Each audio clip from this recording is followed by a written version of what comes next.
हम मुल्क में बात करते हैं मुआशी सूरत हाल की, तालीमी सूरत हाल की, सियासी सूरत हाल की, लेकिन जो असातिज़ा हमारे मुल्क का मेजर रोल प्ले करते हैं उनके बारे में, उनके मसाइल के बारे में आज हम जानेंगे राना लियाकत साहब से, जो कि जनरल सेक्रेटरी हैं पंजाब टीचर्स यूनियन के। अस्सलाम वालेकुम जी सर, कैसे हैं आप? सर बहुत शुक्रिया टाइम देने के लिए। सर मुझे बताएं, असातिज़ा को जो नया टाइमिंग शेड्यूल आया है अभी छुट्टियों के बाद, उससे परेशानी क्या है एक्चुअली? बिस्मिल्लाहिर्रहमानिर्रहीम। देखें जी, पाकिस्तान की 77 साल तारीख़ में जो है वो इस तरह का टाइम टेबल पहले कभी नहीं आया। ये ज़रूर होता था कि असातिज़ा जो थे 70 साल तारीख़ में कभी ऐसा टाइम टेबल नहीं आया। कभी ऐसा टाइम टेबल नहीं आया। अच्छा, अगर गवर्नमेंट ने कोई ऐसी इस्लाहात करनी भी है या टाइम टेबल चेंज करना है तो कम अज़ कम असातिज़ा से ही मशावरत कर लें, जिन्होंने टाइम टेबल को आप थोड़ा सा रिपीट करके ओवरव्यू दे देंगे हमें। मैं बताता हूँ कि अब देखें, इन्होंने कहा है कि जी आप स्कूल लगेगा 8 बजे, ठीक है, आप 15 मिनट पहले आए। हम पहले भी 15 मिनट पहले आते थे स्कूल से, 7:45 बजे आ जाते थे, इसलिए कि असेंबली वगैरह करवा ली, क्लासरूम्स को चेक कर लिया, टीचर क्लासरूम में चला गया। उसके बाद ये हुआ कि जब 1:30 बजे बच्चों को छुट्टी होती है तो 15 मिनट बाद हम पहले भी जाते थे कि स्टूडेंट्स सारे आउट हो जाते थे। उसके बाद हम अपनी क्लासेस को ताले वगैरह लगा के और स्वीपर को बता के कि आपने इन क्लासरूम की सफाई करनी है। हाँ, ये ज़रूर होता है कि अगर हेड टीचर ने किसी इश्यूज़ के ऊपर स्टूडेंट्स के या तालीमी इदारे के अगर उसने कोई मीटिंग रख ली है तो वो हम आधे घंटे के लिए मज़ीद रुक जाते थे। अब इन्होंने क्या किया है कि 8 बजे तलबा आएंगे, असातिज़ा 7:45 बजे आएंगे, तलबा को छुट्टी हो जाएगी 1:30 बजे और असातिज़ा जो है 2:30 बजे तक वो स्कूल में रहेंगे। भाई क्यों रहेंगे, किस लिए रहेंगे, क्या पर्पज़ है उसका? कोई टास्क वगैरह असाइन किए हैं? कोई टास्क नहीं है जी, आप बैठें जी बस यहाँ पर। हमने इनसे कहा, मिनिस्टर साहब को भी लेटर लिखा, डिपार्टमेंट को भी लिखा कि आप हमें वही पहले वाला जो स्केड्यूल है कि 15 मिनट रुकने वाला, वो हम पहले भी रुकते थे, अब भी हम रुकेंगे, आप हमें जाने दें। अब इससे कैसे मसाइल किस तरह हुए कि अब देखें, मियाँ बीवी दोनों ही मुलाजम हैं और एक खातून जो है वो तकरीबन 20-25 किलोमीटर से या 50 किलोमीटर से सफ़र तय करके स्कूल में पढ़ाने के लिए आती है और साथ वाले स्कूल में उसका बच्चा या कोई घर के करीब स्कूल है उसका बच्चा वहाँ पर पढ़ता है। तो अब उसको तो 1 घंटा पहले छुट्टी हो जाएगी और वालदा को जो है वो 1 घंटे के बाद छुट्टी होगी, तो वो बच्चा बेचारा घर जाके कहाँ बैठेगा, कहाँ देखेगा। अब होता क्या था कि वालदा को छुट्टी हुई, बच्चे को छुट्टी हुई, उसी रक्शे में या वैन में वो बच्चे को लेकर घर चली जाती है, या टीचर जो है वो साथ ही निकलता है, अपने बच्चे को भी साथ लेके चला जाता है। अब यही ये डिस्क्रिमिनेशन देखें कि जो डबल शिफ्ट स्कूल है वहाँ पर जो मॉर्निंग शिफ्ट है उनके बच्चे जो हैं सुबह 8 बजे आएंगे और 12:30 बजे उनको छुट्टी होगी, लेकिन उनके टीचर्स को 2 बजे छुट्टी होगी, वो 1.5 घंटा रुकेंगे। इसी तरह जो इवनिंग शिफ्ट है जो 1 बजे शुरू होगी, उनके टीचर्स को 5:30 बजे बच्चों को छुट्टी होगी, तलबा को, और टीचर को 6 बजे छुट्टी होगी, यानी कि वो आधा घंटा रुकेंगे। मॉर्निंग शिफ्ट वाले जो बच्चे टीचर हैं वो 1.5 घंटा रुकेंगे और जो सिंगल शिफ्ट वाले वो 1 घंटा रुकेंगे। यहाँ पे भी डिस्क्रिमिनेशन है कि अगर आपने कोई टास्क सौंपना है तो सबका टाइम फिर इक्वल होना चाहिए, टास्क कोई नहीं है। इस टाइमिंग की ऐसे कोई रीज़न बनी है, कोई वाकया हुआ है इस वजह से, या कोई रीज़न नहीं है। हमारे 2 दफ़ा टाइम चेंज होता है साल में, एक 15 अप्रैल से लेकर 15 अक्टूबर तक, ठीक है। इस सीज़न का टाइम जो और होता है और जो 15 अक्टूबर से 15 अप्रैल तक का होता है वो टाइम और होता है, ठीक है, क्योंकि सर्दियों का सीज़न शुरू होता है 15 अक्टूबर से, तो उस वक्त आप भी और हम भी जब पढ़ते रहे हैं तो 8:30 बजे होता है। अच्छा, अब समझ नहीं आ रही कि जब सर्दियाँ शुरू होंगी तो फिर ये क्या करेंगे। चले आज तो 8 बजे स्कूल लग रहा है, उस वक्त तो स्कूल लगेंगे 8:30 बजे या 8:45 बजे लगेंगे, तो फिर ये क्या कि टीचर को कहेंगे 4 बजे तक आप बच्चों को छुट्टी होगी, जब 2:30 बजे या 2:45 बजे, तो ये टीचर को कहेंगे आप 4 बजे तक या 4:30 बजे तक स्कूल में रुकें। भाई उसने करना क्या है। हाँ, अगर किसी दिन कोई इशू है, कोई आपने टास्क देना है, तो वो 1 दिन के लिए महीने में या 15 दिन में वो रुक सकता है। अब एक और मैं आपको दिलचस्प बात बताऊं कि हफ्ते वाले दिन इन्होंने बच्चों को छुट्टी दे दी है और साथ टीचर को भी कह दिया कि जी 1 हफ्ता छोड़ के 1 हफ्ता आप स्कूल आएंगे 9 से लेकर 12 बजे तक। ये तो चलो, हफ्ते वाले दिन छुट्टी देने से क्या फ़ायदा होगा? हाँ, बच्चों, हम कहते हैं कि हमें तो पहले ही पूरे दिन नहीं मिल रहे बच्चों को पढ़ाने के लिए। कभी आपके मुल्क में कोरोना आ जाता है, कभी को इमराज फैल जाती हैं तो तब भी आप स्कूल ऑफ कर देते हैं, स्मोक आ जाती है आप स्कूल ऑफ कर देते हैं, मौसमी हालात की वजह से भी आपको बाज़ का 1-1 हफ्ता स्कूल जो है जहाँ पर सैलाब आ जाता है वहाँ पर स्कूल बंद करने पड़ जाते हैं। तो आप पहले ही हम बच्चों को वो टाइम जो मिलना चाहिए साल में, कोई 200-250 दिन, वो पूरे हम दे नहीं पा रहे। उसके मुकाबले में हम उनको 150 दिन या 160 दिन पढ़ाते हैं, वो सिलेबस हम कवर नहीं कर पाते। फिर जब वो सिलेबस कवर नहीं होता, जाहिर है कि वो रिज़ल्ट को अफेक्ट करेगा। जब रिज़ल्ट अफेक्ट होता है तो फिर कहते हैं टीचर पढ़ाता नहीं है। भाई अब टीचर डिमांड कर रहा है कि आप बच्चे को हफ्ते वाले दिन क्यों छुट्टी दे रहे हैं, आप बच्चे को स्कूल में बुलाएं। तो आपका मतलब है इससे बच्चों के लिए नुकसान होगा? बिल्कुल नुकसान होगा। भी जुमे वाले दिन अक्सर बच्चे हाफ डे की वजह से स्कूल नहीं आते, अक्सर मोस्टली वो कहते हैं हाफ डे, वो भी छुट्टी कर ली, उसके बाद हफ्ते की छुट्टी आ गई, उसके बाद इतवार की छुट्टी आ गई, इसका मतलब 3 छुट्टियां हो गई। अब कोई ना कोई त्यौहार आ गया, जिस तरह अब मंडे को जो है दाता गंजबख्श उर्स की छुट्टी आ गई। इसका मतलब है जब बच्चा 4 दिन मुसलसल स्कूल नहीं आएगा या 3 दिन मुसलसल स्कूल नहीं आएगा या आप उसको हफ्ता भी ऑफ कर देंगे तो उसकी पढ़ाई शदीद मुतासर होगी, और फिर जब रिज़ल्ट ख़राब आएगा तो फिर आप उंगली उठाएंगे उस्ताद के ऊपर। आज उस्ताद मुतालबा कर रहा है कि आप बच्चे को छुट्टी ना दें। फेडरल गवर्नमेंट ने अपने स्कूलों में हफ्ते की छुट्टी जो उन्होंने ख़त्म की है, किस लिए ख़त्म की है कि जो बच्चे कमज़ोर थे उन्होंने कहा जी इनको आप हफ्ते वाले दिन पढ़ाएं। दूसरी बात यह है कि देखें इन्वायरमेंट जो होता है उस पर बड़ा डिपेंड किया जाता है। अब हमारे यहाँ तो स्कूलों में ये है कि हमें तो जो बिजली के बिल अदा करने होते हैं उसके पैसे नहीं मिलते। हम टीचर्स के लिए चेयर्स, स्टाफ रूम किस तरह मैनेज करेंगे कि जब सब लोग क्या अपनी अपनी क्लासेस से कुर्सियाँ उठा के वो स्टाफ रूम में लाएंगे बैठने के लिए कि स्कूल में 1 घंटा रुकना है।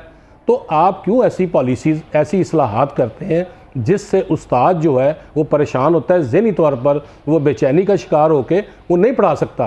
क्योंकि तालीम जो है इसके लिए उस्ताद का ज़हनी तौर पर पुरसकून और मुतमईन होना बहुत ज़रूरी है। और पूरी दुनिया में आप देख लें कहीं भी ये सिस्टम नहीं है। हाँ, जहाँ पर आपका इन्वायरमेंट है, मैंने पिछले दिनों में एक प्राइवेट स्कूल को विज़िट किया तो मैं उनका स्टाफ रूम देख के हैरान हो गया कि वहाँ पर AC लगा हुआ है, वहाँ पर चेयर्स लगी हैं। अगर उन्होंने खाना खाना है तो उसके लिए बाकायदा उन्होंने सेपरेट इंतज़ाम किया हुआ है, उनके यहाँ किचन भी है। लेकिन हमारे यहाँ क्या है कि हमने तो 2-2 कमरों के स्कूल बनाए हुए हैं प्राइमरी, और फिर कहते हैं साल हम 5-5 साल 6-6 साल भर्तियां नहीं करते असातिज़ा की। तो आपने वजीर साहब से बात की, उनका क्या कहना है? उन्होंने कहा जी मैं देखता हूँ 14 अगस्त के बाद जो है ना आपसे मीटिंग करता हूँ, लेकिन अभी तक वो 14 अगस्त गुजर चुकी है, गुजरे भी हफ्ता हो गया, तो क्या कहना उनका? तो अभी तक कोई राब्ता नहीं है। अब इसीलिए हमने फैसला किया है कि जो स्कूल साइड पे साझा तंजीमें हैं ये चीज़ जो है उनके सामने रखने जा रहे हैं। पहले हम पुरअमन तौर पर उनसे रिक्वेस्ट करेंगे, अगर हमारी बात नहीं सुनी जाती जिस तरह पहले नहीं सुनी गई तो फिर हम एहतजाज की तरफ जाएंगे, और एहतजाज हमारा पुरअमन होगा और कोशिश करेंगे कि बच्चों का जो इन्होंने नुकसान पहले ही कर दिया है, 1 हफ्ते की छुट्टी देकर उनको वीकेंड पे, तो हम उसको बचाएं। हम चाहते हैं कि बच्चे जो हैं वो हफ्ते वाले दिन भी स्कूल आएँ, हमारे स्कूल आबाद हों। लेकिन हैरत की बात यह है कि जो भी असातिज़ा हैं वो मुल्क का असासा होते हैं, जब आप उनको अप्लाइज नहीं कर सकते हैं, उनके लिए पुरसकून माहौल नहीं फराहम कर सकते हैं, जिन्होंने आगे नस्ल बढ़ानी है, तालीम देनी है बच्चों को, उनकी रिस्पेक्ट का आप अंसर जो है वो मेनली नहीं रख सकते हैं, तो ये मुझे नहीं लगता कि तरक्की की तरफ हम किस तरह से जाएंगे। ये तनज़ली की तरफ जा रहे हैं ना। देखें ना, आपने 5 साल 6 साल रिक्रूटमेंट नहीं की असातिज़ा की, और क्या हुआ कि 1,26,000 वैकेंसीज खाली होगी। जिस स्कूल में 3 टीचर थे स्टिल खाली है। हाँ, वो अभी भी खाली हैं। जिस स्कूल में 3 टीचर थे वहां पर 2 टीचर रिटायर हो गए या प्रमोट हो गए, सिंगल टीचर बच गया। अब भर्ती ना करने की रीजन क्या है?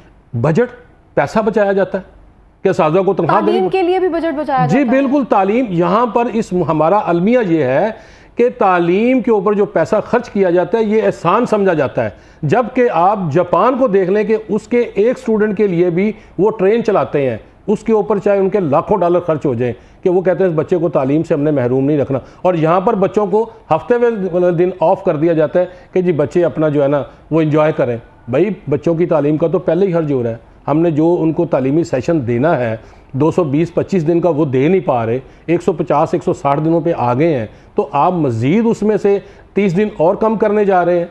आप उन बच्चों को स्कूल आने दें। असातिज़ा को आपने कोई टास्क देना है तो असातिज़ा उसके लिए हाज़िर है, असातिज़ा टीचर ट्रेनिंग के लिए हाज़िर हैं। असातिज़ा पहले ही आपकी बेशुमार गैर तदरीसी ड्यूटियाँ वो कर रहे हैं। बेनज़ीर इनकम सपोर्ट का सर्वे हो वो हमने करना है, सिलाब का कुछ सर्वे आ जाए वो हमने करना है, गंदम बारदाना तकसीम करना है तो वो हमने करना है, सेंसस हमने करवाना है। स्पेशली कोई इंक्रीमेंट दिया जाता है इन सब सर्वे वगैरह के लिए? इसके लिए कोई इंक्रीमेंट नहीं दिया जाता, मुआवजा दिया जाता है। अभी मरदमशुमारी की हुए 2 साल हो गए हैं इस मुल्क में, लेकिन उसका मुआवजा अभी तक हमें नहीं मिल रहा। 2 साल से अभी तक आपको मुआवजा ही नहीं मिला। इसी तरह हम एग्जाम ड्यूटी करते हैं ना, तो आप हैरान होंगी कि टीचर डेली किराया खर्च के वो सेंटर तक पहुंचता है और दोपहर का खाना भी वो वहीं पर खाता है होटल से, लेकिन उसको मुआवजा कब दिया जाता है? 6 माह 7 माह के बाद। भाई जब आपने बच्चे से फ़ीस एडवांस ले ली है इम्तिहान की, तो जब इम्तिहान ख़त्म हो गया तो आप टीचर को भी मुआवजा दे दें 30 दिनों के बाद, लेकिन उस पैसे को भी इन्वेस्ट किया जाता है। तो लिहाजा इस मुल्क का अलमिया ये है कि यहाँ पर स्टेक होल्डर से बात नहीं की जाती। चंद लोग जो किसी ड्राइंग रूम में बैठते हैं या एसी हॉल्स में बैठ के मखसूस लोगों की मुशावरत की जाती है, उसके बाद वो पॉलिसी जो है वो ठोंस दी जाती है। फिर 6 महीने के बाद, साल के बाद इनको ख्याल आता है कि हम क्या कर बैठे हैं, या आने वाली गवर्नमेंट कहेगी ये आपने क्या इन्होंने फजूल किया था, इसको ख़त्म कर दें। तो इसलिए आपके इस प्रोग्राम की वसातत से सूबाई वज़ीर तालीम से, वज़ीर आला पंजाब से और सेक्रेटरी तालीम से खसूसी तौर पर कि हम तालीम के लिए अपना वक़्त देने को तैयार हैं, आप स्टूडेंट को स्कूलों में आने दें। उस्ताद को बिला वजह जो है 1 घंटा 1.5 घंटा या 30 मिनट स्कूल में ना रोकें। सर मुझे ये बताएं, गुज़िश्ता 3-4 सालों से लाहौर बोर्ड के जो नताइज हैं वो उस तरह से बेहतरीन नहीं आ रहे, इसकी क्या रीज़न है? इसकी बहुत सारी रीज़न है कि एक तो पहले कोरोना की वजह से आपको एग्ज़ाम जो हैं वो नहीं लिया आपने जब उन बच्चों को 9th से 10th में प्रमोट कर दिया तो ज़ाहिर है उसका इफेक्ट आएगा।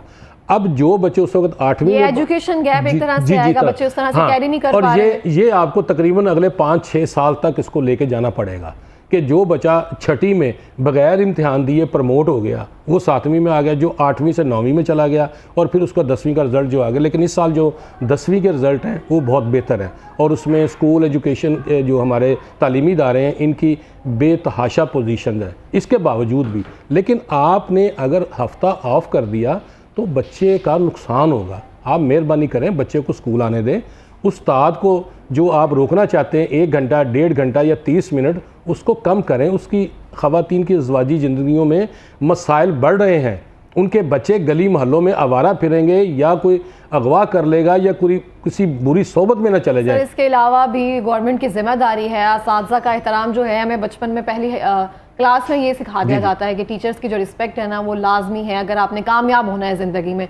तो इस तरह से अगर आप मुल्क में बैठे हुए हैं, एक मुल्क का पूरा सर्कल आपने चलाना है, तो जो असातिज़ा के हुकूक हैं वही आप अगर उनको प्रोवाइड नहीं करें तो हम कैसे कामयाब हो सकते हैं? एक लेसन ही हमें इनिशियल सिखाया जाता है। देखिए बात पता क्या है कि उस्ताद की अहमियत मैं यही आपको बता देता हूँ कि अभी परसों एक तकरीब हुई है कि बच्चा जो टॉपर है आप उसको 5 लाख दे रहे हैं और उस उस्ताद को जिसने उसको इस मकाम तक पहुंचाया आपने उसको 1 लाख रुपया दिया है। ये आपने रिस्पेक्ट की है उस्ताद की? आप उसके बराबर उसको इनाम देते, बल्कि उससे बढ़कर देते उस उस्ताद को जिसने उस बच्चे को यहाँ पर टॉपर पोजीशन पे पहुंचाया है या 2nd पोजीशन पे पहुंचाया है या 3rd पे पहुंचाया है, ठीक है। लेकिन बदकिस्मती क्या है, उसको सिर्फ 1 लाख रुपया दिया गया। ये उस्ताद का मुकाम है ताकि वो अगले साल, आज 1 लाख रुपए की क्या वैल्यू है, ठीक है। उस टॉपर बच्चे को तो कोई कॉलेज वाला भी कहेगा जी मैं आपको गाड़ी देता हूँ, मेरे कॉलेज में तुम दाखिला ले लो ताकि मेरे काम का नाम रोशन हो जाए, और वो उसके पे फ्लेक्स की तस्वीरें लगाएगा। लेकिन उस उस्ताद के लिए आपने क्या किया? बिल्कुल इस तरह से। तो मैं समझता हूँ कि जिन मुआशरों ने उस्ताद का मकाम बुलंद नहीं किया या उसको उसके मकाम के बराबर उसको स्टेटस नहीं दिया, वो कभी कौमें कामयाब नहीं हो सकती। बिल्कुल इस तरह से ही है, जिन्होंने उस्ताद को वो मकाम नहीं दिया वो कौमें कभी तरक्की नहीं कर सकती है, क्योंकि हमें पहली जमात से सिखाया जाता है कि असातिज़ा का जो एहतराम है हम पर लाजिम है। अगर असातिज़ा का एहतराम नहीं करेंगे तो ज़िंदगी में हम फेल होते जाएंगे। अगर हम अपने मुल्क की हालत देखें तो उसमें असातिज़ा का ये उनके जो प्रॉपर हकूक़ है अगर वही फराहम नहीं किया जाएंगे तो हम अंदाज़ा लगा सकते हैं कि हम किस तरफ से जाएंगे।